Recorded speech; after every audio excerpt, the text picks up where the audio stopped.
നമ്മുടെ രാജ്യം, നമ്മുടെ ഇന്ത്യ ജീവിക്കണമെന്നാണ് ഉത്തരം കൊടുക്കുന്നതെങ്കിൽ ഈ വർഗീയ ഫാസിസ്റ്റ് ഗവൺമെൻറ്റിനെ താഴെയിറക്കി ഇന്ത്യൻ നാഷണൽ കോൺഗ്രസിൻ്റെ നേതൃത്വത്തിൽ ദേശീയതലത്തിൽ ഒരു സർക്കാരുണ്ടാകണം എന്ന് രാജ്യത്ത് ബഹുഭൂരിപക്ഷം ആളുകളും ആഗ്രഹിക്കുന്ന ഒരു സമയം കൂടിയാണ്.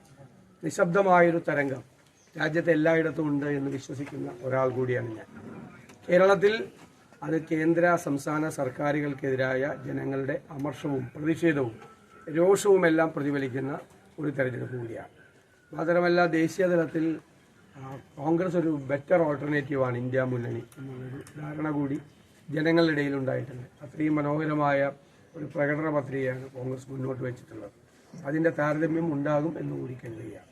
കേരളത്തിൽ 20-20 സീറ്റ് ജയിക്കാൻ കഴിയുമെന്നുള്ള ആത്മവിശ്വാസത്തിലാണ് ഞങ്ങളെല്ലാം. ഇതുവരെ നടത്തിയ തെരഞ്ഞെടുപ്പ് പ്രചരണങ്ങൾ ഞങ്ങൾ ഉദ്ദേശിച്ച രീതിയിൽ തന്നെ കൊണ്ടുപോകാൻ കഴിഞ്ഞു. ഈ തെരഞ്ഞെടുപ്പിൻ്റെ അജണ്ട തീരുമാനിച്ചത് കേരളത്തിലെ UDF ആണ്.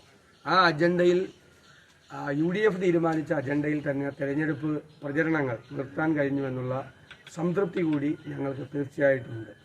ഞങ്ങളെ പരാജയപ്പെടുത്താൻ വേണ്ടി മുഖ്യമന്ത്രിയുടെ നേതൃത്വത്തിലും BJPയുടെ നേതൃത്വത്തിലും കൊണ്ടുവന്ന കാര്യങ്ങളെല്ലാം പരാജയപ്പെടുകയും അതെല്ലാം ഒരു പ്രസക്തിയില്ലാതായി മാറുകയും ചെയ്യുന്ന കാര്യം കൂടി കണ്ടു. കേരളത്തിലെ അപ്രസക്തരായ ചില ആളുകൾ തെരഞ്ഞെടുപ്പിൻ്റെ തുടക്കത്തിൽ BJPയിലേക്ക് പോയപ്പോൾ അതിനെക്കുറിച്ച് അട്ടഹസിച്ച ആളാണ് മുഖ്യമന്ത്രിയും അതുപോലെ തന്നെ ഉള്ള പല CPM ഇടതുമുന്നണി നേതാക്കളും. തെരഞ്ഞെടുപ്പ് അവസാനിക്കുമ്പോൾ കണ്ടത് LDFിൻ്റെ കൺവീനർ തന്നെ BJPയിലേക്ക് പോകാൻ തീരുമാനമെടുത്തിരുന്നു എന്നതിൻ്റെ തെളിവുകളാണ് പുറത്തു വരുന്നത്.